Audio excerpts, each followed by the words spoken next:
What's up, everybody? Velis looks pretty stacked. I mean, I'm actually considering pulling for him. I have a lot of Visior, so it's pretty easy for me to decide that, but you might be thinking about it too, especially if you've read his kit. So the question is, should you actually be pulling for the guy? We're gonna try to sort that out in this video.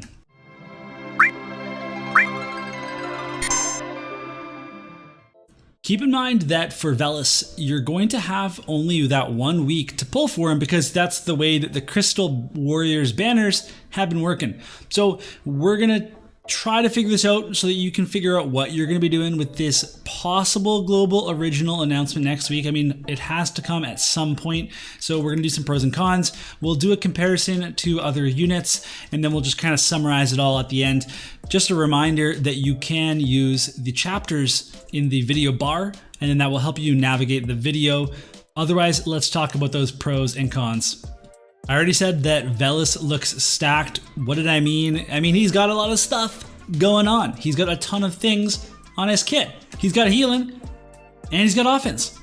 He has some pretty big heals. He's got some pretty good damaging abilities, and he is a healer skewed AI, which is kind of what you want. You want the person to heal. You just don't want them to over heal or heal too easily. And I'm looking at you, Mashery. You want someone like Yuna that's going to keep your team alive first and foremost, and then just blast somebody when they get a free moment. So Velis is going to be able to do that. He's shown that he has pretty decent AI on JP, so we don't have to worry about that.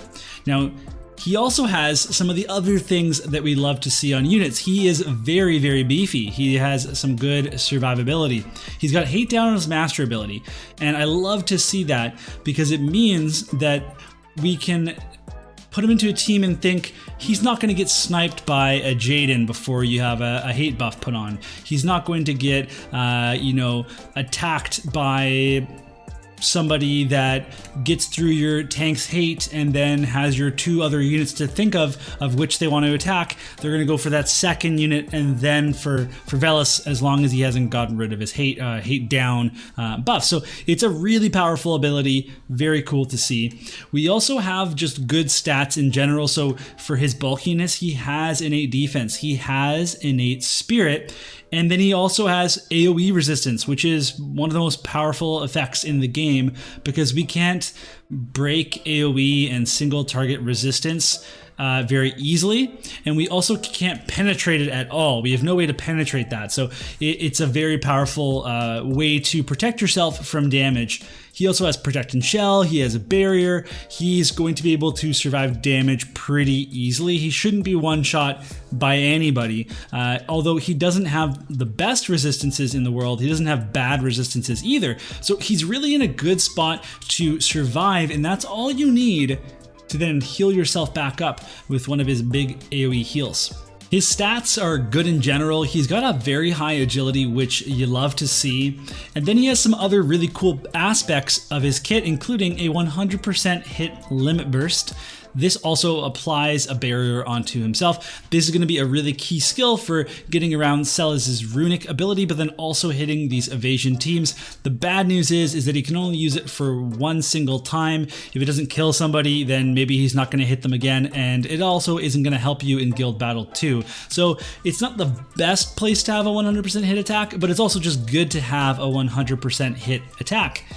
He also has what I'm calling Super Haste, which is a haste spell that also applies on himself. So he casts haste on somebody else, he gets it himself, he's going faster to then apply that second haste to your other party member possibly, or maybe some other buffs or whatever else you have planned for him. So this is a really crazy skill. This is amazing for literally every type of content, live PvP, manual PvP, or sorry, auto PvP, PvE, that's in the game too. There's so many things you can do with this. It's so awesome. It's the most exciting thing on his kit in my opinion. His TMR is bonkers. To be able to give AP consumption down and then also give some AP back to all of your team members, that's a really great TMR ability. And then it also has some good stats. It's an accessory. So I really, really like his TMR. It's definitely something that I'd like to pick up if I had the opportunity. Now, Velis has some pretty awesome attacking spells as well with some pretty high potencies. He also has an Ice Imperil, so in an ice team, he's going to be right at home.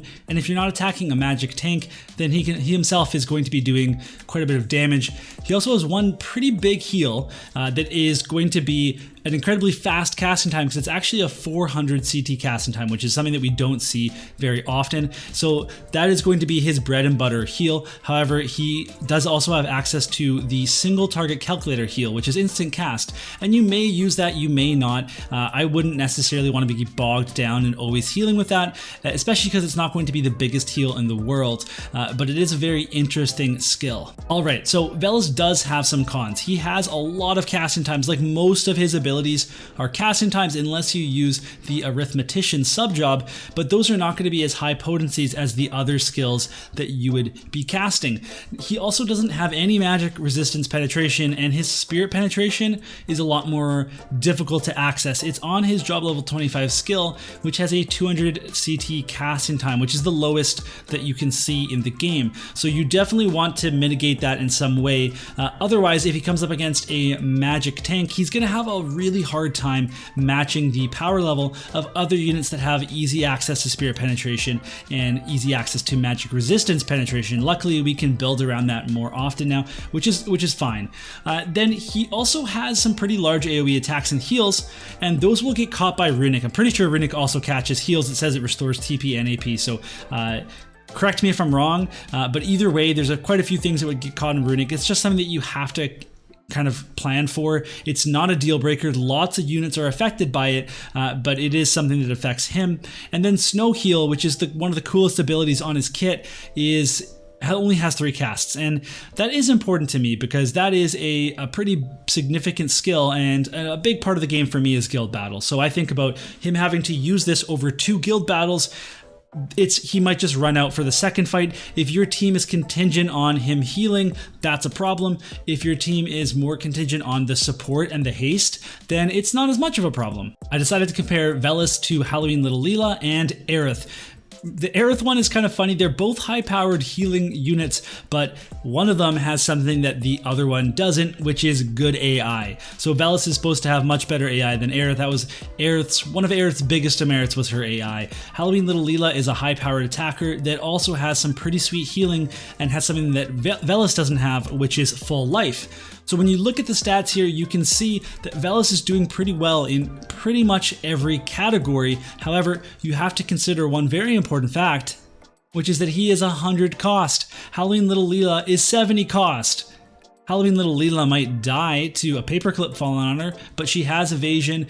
She has a lot of team support with a very powerful tank in Joom. She can stay back. So there are some reasons why she just really is in a better spot than he is. However, when you look at his agility, when you look at his survivability, even the accuracy that you can build with him, it's actually pretty good. Like, that would be something that people would be worried about, is his accuracy, given that he only has that 100% hit on his LB, but his accuracy is actually at 175%, and that is if we put his passive on, just so you know. Otherwise, he'd be at 155% innate accuracy. So otherwise, his magic stat, his luck stat looks pretty good. The innate stats, the HP, it's all really good. He compares favorably to these other units. I think that he is a step above Aerith for sure. Little Leela, not so much, just because she has so much added benefit with the full life, the evasion, and then the element that she's in. And the cost, she's 70 cost. All right, that's gonna be it. And I think this is one of the hardest verdicts I've ever had to do, because I think that he is going to satisfy a lot of players with his performance, but I also don't think that a lot of players would miss him just because he's a support unit. And if you have a tank and 2 attackers, then you're good to go. There's so many teams that are gonna be fine. I think if you are a new player looking to add a very powerful piece to your account for all types of content, then yeah, he's gonna be great for you for a lot of new players. He's gonna be really good for ice players. He's gonna be great for people that play live PvP, for people that like to build more elaborate team compositions that have a lot of AI testing. He's going to be really solid there. Is he going to be a plug and play unit that's just going to break teams for you? No, he's not going to be doing that. So you have to figure out what type of player you are and what you want to get out of him. But I am going to tell you that yes, he is a strong unit. He is a very good unit. And I just don't think anyone's going to be disappointed if they end up pulling for him. But of course, people will be worried about the global original, about things like Alstoria. So that's, at the end of the day, it's going to be up to you. But I do recommend him as a strong unit that will improve a ton of accounts. And I'm seriously going to be thinking very carefully if I'm going to pull for him myself. That's going to be it. Thank you so much for watching, everybody. There are a ton of very, very good Velis videos out there. So if you need more information, go check out Raindell, go check out Diggs, Orange. There's a ton of good options for you to learn more about him. Otherwise, I'm going to see you all in the next video. Until next time.